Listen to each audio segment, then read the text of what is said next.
시간들을 가질 예정이고요.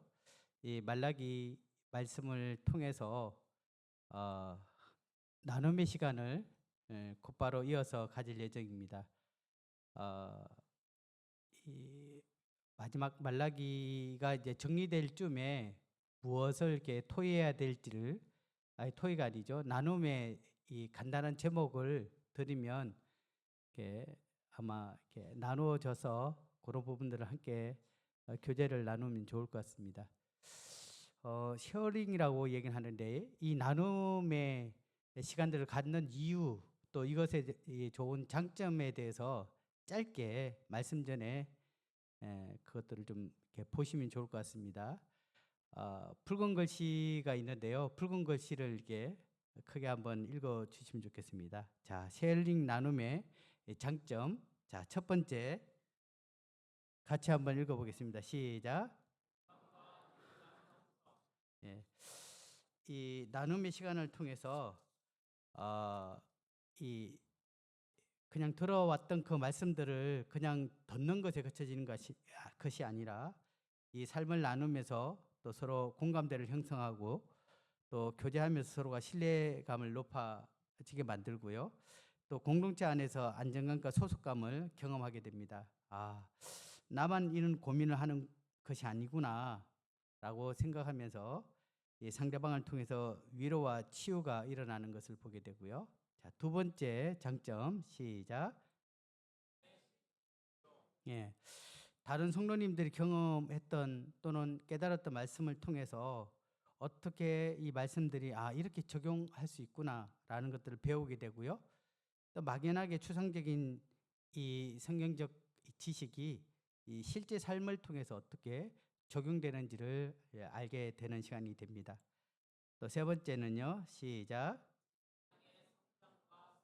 예.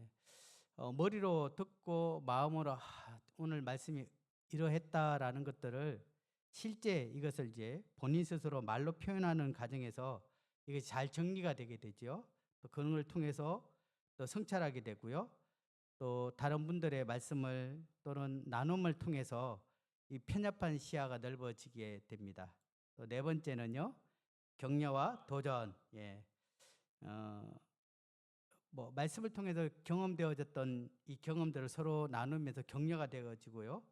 또 때로는 고난을 이겨낸 이야기를 통해서 도전과 희망을 갖게 됩니다.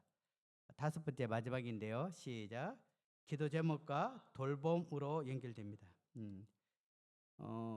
말씀 나눔을 통해서 자연스럽게 또 본인이 고민하고 있는 기도 제목들을 또 나누게 되게 되고요.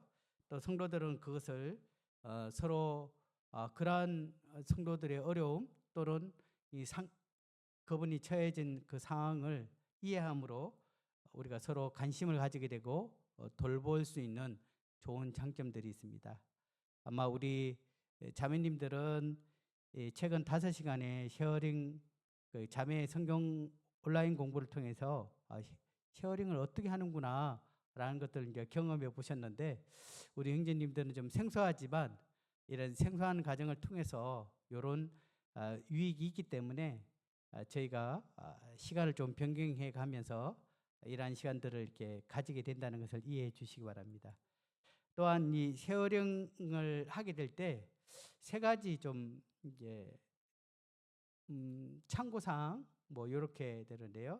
그 첫 번째는 너무 이렇게 포장하지 말고 있는 그대로 진솔하게 그렇게 나누면 좋겠습니다. 굳이 나누는 것이 부담이 되면 다음 기회에 하겠습니다. 이렇게 다른 분에게 넘겨주셔도 괜찮고요. 그래서 다른 분들을 배려하는 마음도 가지고요.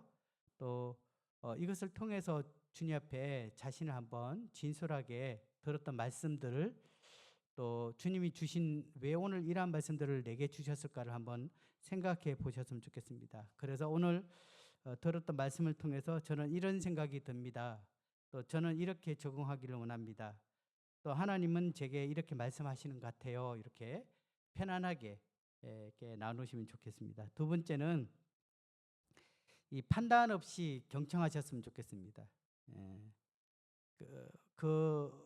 뭐 작은 소그룹이지만 그 안에서 일어났던 일들을 이제 뭐 다른 사람들한테 가서 아유 오늘 뭐 형제님 이야기 들었는데 이래 하더라 이렇게 이야기할 필요 없고요. 거기서 나눠진 이야기는 거기서 함께 비밀을 보장해 주시고 기도하시면서 외부로 이렇게 내용이 나가지 않으면 좋을 것 같습니다. 왜냐하면 그 분위기에서 일어났던 그 상황이 더 각각 다를 수도 있거든요. 그렇기 때문에 그런 부분들을 좀 이해해 주시고 또 다른 분의 느낀 점 나와 해석이 달라도 비판하거나 교정하지 말고 그냥 들어주시면 좋겠습니다. 그리고 경청은 하나님의 음성을 공동체 가운데서 듣는 중요한 과정이다라고 생각하고요. 또 그렇게 느끼셨군요. 그 관점은 생각해 보지 못했는데 감사합니다. 이렇게 다른 분들의 이야기를 들어줄 수 있으면 좋겠습니다. 또 마지막으로는 내 이야기 하는 겁니다. 내 중심으로 말하면 좋겠습니다. 그리고 너무 길게 얘기를 하면 다른 분들이 제한된 시간에 나누기가 쉽지 않겠죠. 그래서 짧게 자신의 느낀 점 또 깨달았던 것, 뭐 저는 이렇게 생각합니다라고 이렇게 말할 수 있으면 좋겠습니다.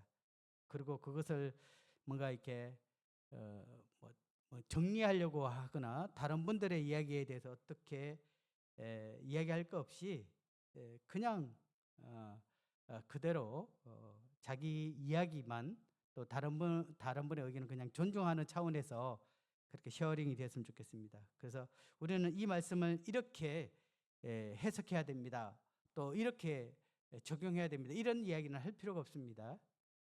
그냥 자기에게 주어진 그 도전받은 또 깨달은 또 자기 생각만 이야기를 나누어서 이 짧은 시간이지만 함께 있는 분들이 이 들었던 말씀을 통해서 다시 한번 그냥 단순한 설교에서 끝나는 것이 아니라 좀 더 구체적인 이 삶에 적용할 수 있는 한 번 더 생각해보는 또 한 번 더 나눠보는 그런 시간들이 되기 위해서 이러한 시간들을 가진다는 것을 이해해 주시기 바랍니다.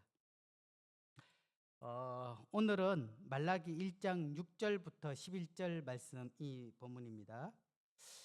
어떻게 하나님께서 저희들을 사랑하셨습니까? 라는 첫 번째 질문을 말라기 1장 1절부터 5절 사이에 그렇게 얘기했었죠. 그래서 나는 너희를 특별하게 선택했다라고 얘기를 하고요.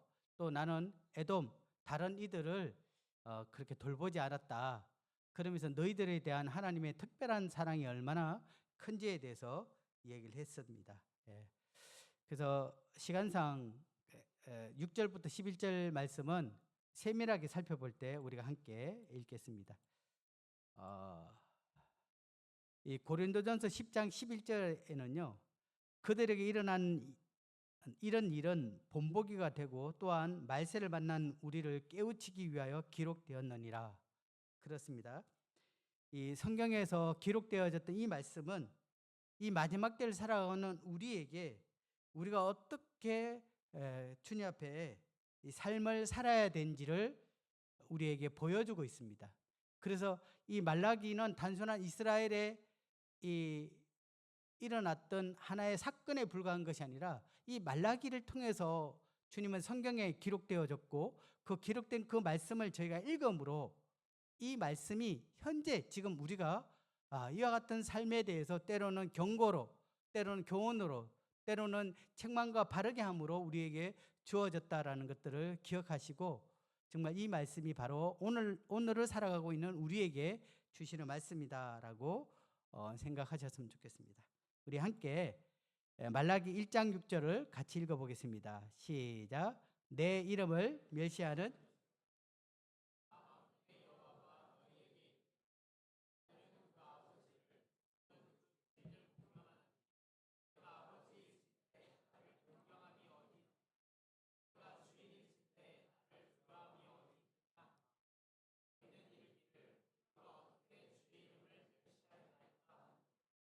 말라기 두 번째 그들이 하나님 앞에 이렇게 합니다. 우리가 어떻게 주의 이름을 멸시하였나이까.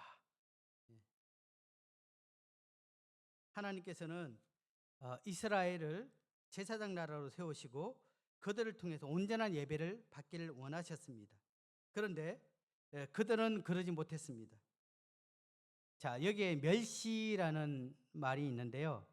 업신여길 멸, 보다시, 업신여기며 보는 것을 말합니다. 이와 비슷한 뜻을 갖고 있는 단어가 경멸, 가벼울 경자, 업신여길 멸자. 하찮게 생각하고 가볍게 여긴다라는 것입니다.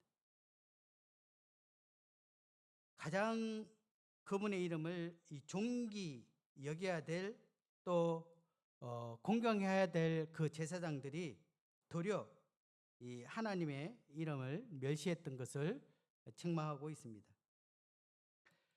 말씀을 보게 되면 말라기 선지자를 통해서 하나님께서 정말 내가 아버지고 내가 너희를 창조한 주인인데 너희는 나를 공경함이 어디 있느냐라고 그들에게 얘기하고 있습니다.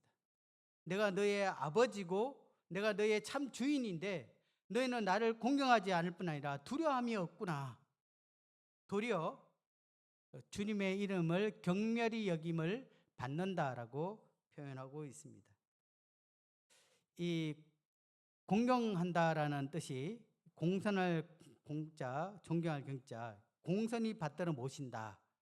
또 공선하게 대하고 존경하는 마음을 가진 태도를 얘기하고 있습니다. 이게 이제 헬라어, 히브리어로 카바드인데요. 히브리어입니다.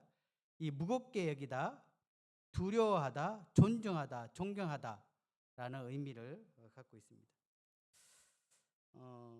정말 우리가 부모님을 향해서 정말 그러한 마음들을 가지는 것이 합당합니다.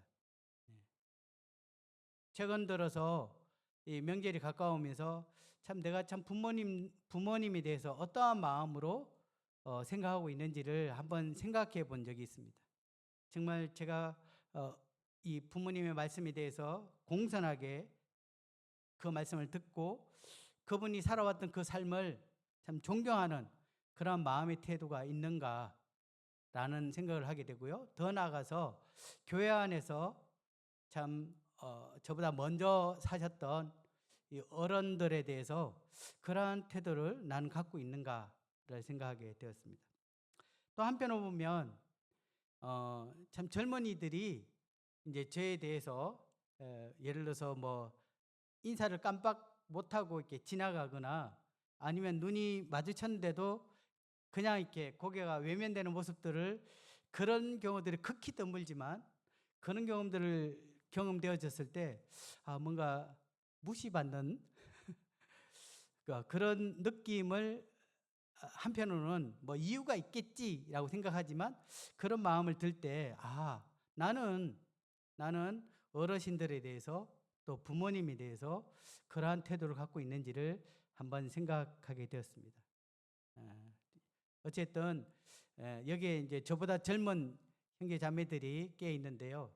어른들 보면 공손하게 인사하고 또 최소한 눈이 마주쳐야 상대가 이렇게 보고 있구나라는 것들을 아니까 눈을 마주치고 직접 얼굴을 보면서 공손하게 목소리를 내어서 인사를 하면 좋겠습니다. 목례하면 그래서 우리가 잘 알 수 없을 수도 있잖아요.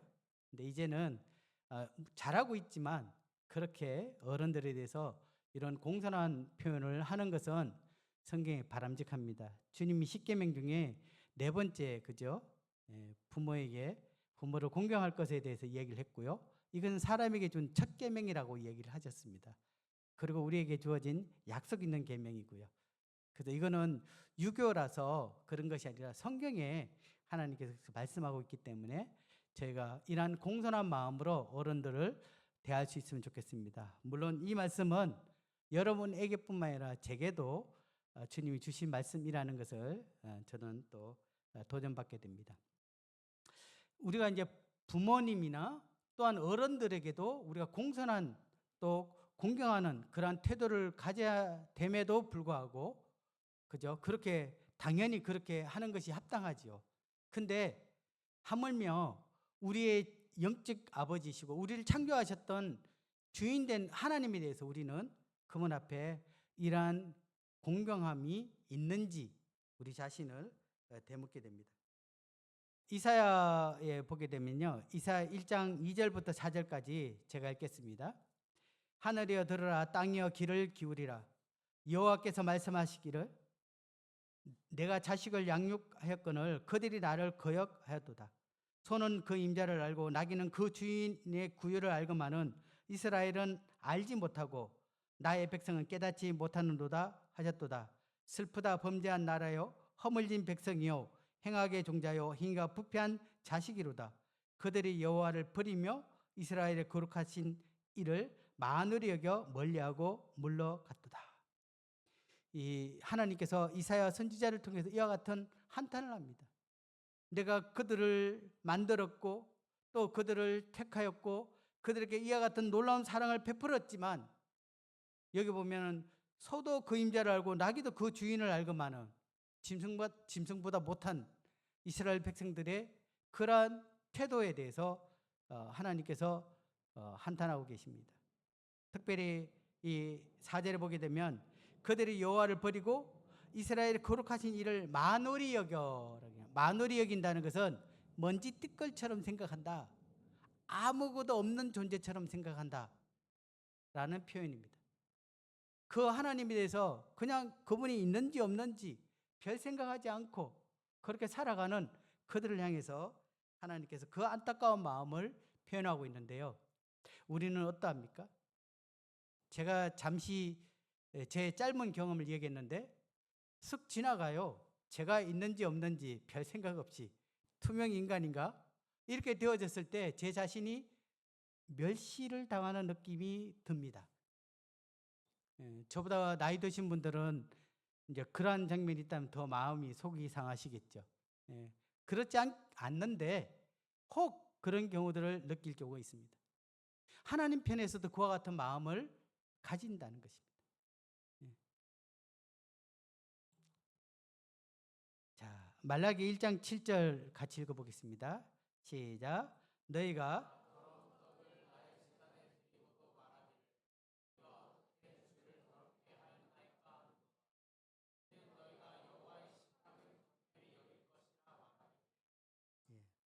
그들은 하나님의 제단 위에 더러운 음식을 드림으로 그 제단을 더럽혔습니다. 도리어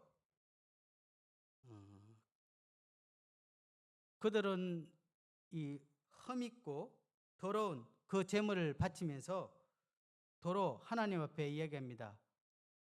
우리가 주를 더럽게 하였나이까. 우리가 언제 주님을 더럽게 했습니까? 자, 여호와의 식탁을 경멸히 여겼던 것을 하나님께서는 여호와를 더럽게 했다 이렇게 표현합니다. 경멸에 대해서 살펴봤는데요, 정말 귀찮아하게 되고 번거롭게 여기고 멸시하고 업신여기는 그러한 태도를 이야기하고 있습니다. 여기에 말씀을 보게 되면 이는 너희가 여호와의 식탁은 경멸히 여길 것이다 라고 말합니다.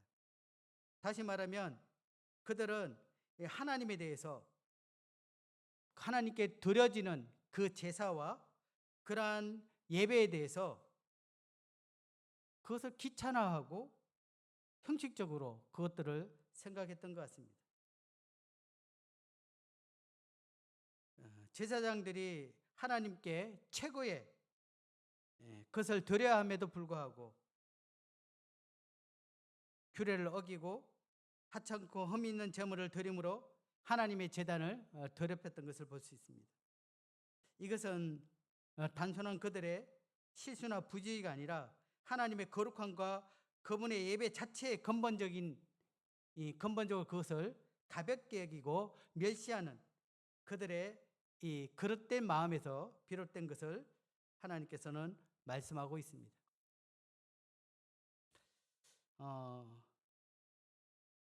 제사장들의 마음 속에 하나님의 식탁은 별것이 아니다, 하찮다 라고 말하면서 그냥 대충 가볍게 하자, 이렇게 생각했던 것 같습니다. 혹 우리는 어떠합니까? 우리는 하나님 앞에 예배 드릴 때 어떠한 자세로 나옵니까? 또 우리가 하나님 앞에 우리가 각자 영역에서 조금 전에 찬양 드렸던 찬양팀, 또 교회 학교를 섬기고 있는 교회 학교 교사들, 또 부서, 여러 교회 안에서 이 섬기는 것들에 대해서 늘 이전에 해왔기 때문에 그래, 지금도 그냥 하자, 이 시간을 보내자 라고 하는, 때로는 좀 더 심하게 표현하면 그냥 대충 하자 라고, 여러분은 그러한 자세로 하나님 앞에 그 일을 하지는 않으시겠죠. 만약 하나님께서 이스라엘 백성들의 그 제사장이 그 중심을 본 것처럼 하나님께서 그와 같은 태도로 우리가 그것을 행하고 있고 예배를 드리고 있고 찬양을 부르고 있고 교회 학교를 섬기고 있고 그러한 교회 안에서 그러한 마음으로 하게 된다면 하나님 입장에서는 기뻐하실까요? 도리어 모멸감을 받지 않으실까 생각이 됩니다. 1장 8절에 보게 되면 만군의 여호와가 이르노라 너희가 눈먼 희생 제물을 바치는 것이 어찌 악하지 아니하며 저는 것 병든 것을 드리는 것이 어찌 악하지 아니하냐. 이제 그것을 너희 충독에게 드려보라. 그가 너를 기뻐하겠느냐, 너를 받아주겠느냐. 희생 제물에 대해서는 레위기 22장 20절부터 22절까지 율법은 준엄한 기준을 말하고 있습니다. 20절에 보게 되면요, 흠 있는 것은 무엇이나 너희가 드리지 말 것은 그것이 기쁘게 받으심이 되지 못할 것입니다. 만일 누구든지 서원한 것을 갚으려 하거든 자의로 예물을 드리려 하여 소나 양으로 화목제물을 여호와께 드린 자는 기쁘게 받으심이 되도록 아무 흠이 없는 온전한 것으로 할지니 너희는 눈먼 것이나 상한 것이나 지체에 배임을 당한 것이나 종기 있는 것이나 섭진이 있는 것이나 피로 먹은 것을 여호와께 드리지 말며 이런 것들은 제단 위에 화목제물로 여호와께 드리지 말라. 그렇습니다. 그들은 하나님 앞에 예물을 드리기 전에 그 짐승의 예물의 그 상태를 며칠 동안 살펴봅니다. 흠이 있는지 없는지.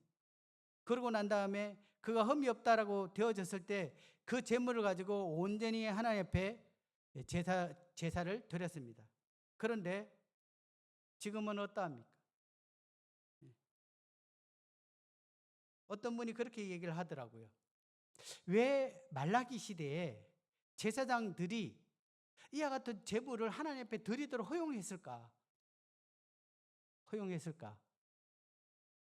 어떤 분이 이야기했던 그 내용을 들으면서 저도 그럴 수도 있겠다 이 생각되어졌던 게, 하도 예배 드리러 안 오는 거예요. 근데 제사장들이 먹고 살아야 되잖아요.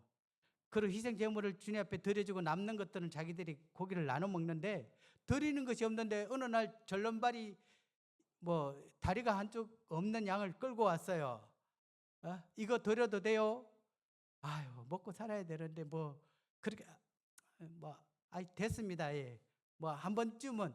그러다 보니까 옆에 이거 다리 한쪽 없는 양도 제사장이 받네 이렇게 하면서 그들 가운데 그냥 시장에 내다 팔기도 그렇고 또 하나님 앞에 제사는 드려야 되니까 의무적으로 그런 병든 것들을 갖고 와서 드리기 시작했고 제사장들은 그것을 묵인해버린 거죠. 누구의 기준으로? 사람의 기준으로. 그 가운데 하나님은 없었습니다. 하나님 말씀은 중요하지 않았습니다. 왜냐하면 지금 내 코가 석자인데, 그와 같이 우리 또한 하나님 앞에서 우리 양심을 가지고 하나님 앞에 나올 때 우리가 정말 두렵고 떨린 가운데 제사장으로 또 하나님은 우리를 부르신 그 부름에 합당한 예배를 드리고 있는지, 또 하나님 앞에 그와 같은 마음으로 하나님 앞에 기쁨으로 우리가 헌금을 하고 있는지를 한번 생각해 보셨으면 좋겠습니다. 아니 하니까 하는 것이 아니라 그래서 그렇게 얘기합니다. 이것을 너희 총독에게 드려보라. 이제 그것을 너희 총독에게 드려보라. 그가 너희를 기쁘게 받겠느냐. 총독도 안 받을, 정말 그 페르시아 제국의 그 총독이 그 재물을 받았을 때 그가 얼마나 모욕감을 당하겠습니까? 내가 이것밖에 안 돼? 만약에 좀 성격이 별난 총독 같으면 아마 그런 재물을 드리는, 그런 짐승을 선물로 주고 있는 그들을 아마 그냥 두지 않을 거예요. 감옥에 쳐넣던 그냥 한 방에 그냥 할 거예요. 그와 같이 인간의 지혜 가운데 있는 그에게도 그것을 함부로 갖다 주지 못할 그 짐승을, 그 예물을 나를 위해 그것들을 주는 것에 대해서 하나님께서는 나를 멸시하고 있다라고 말하고 있습니다. 그래서 10절을 같이 읽어볼까요? 자, 시작.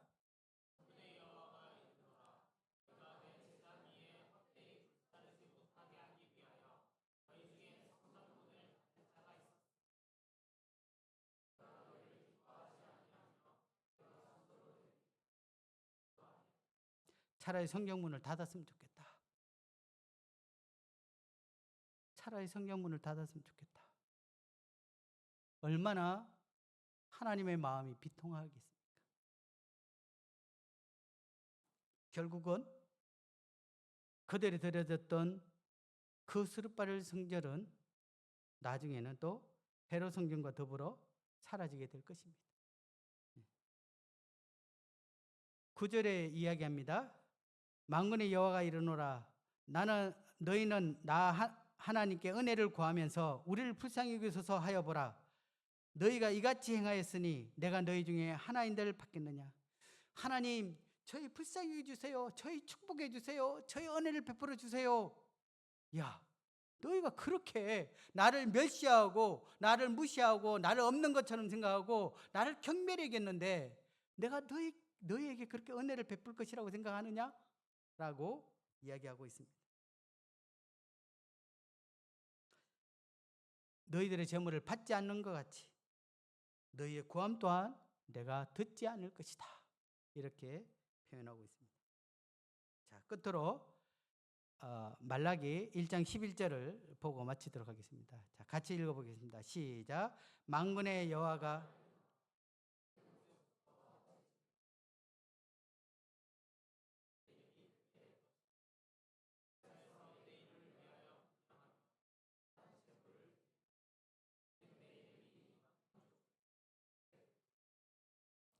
각처에서 하나님의 거룩한 이름이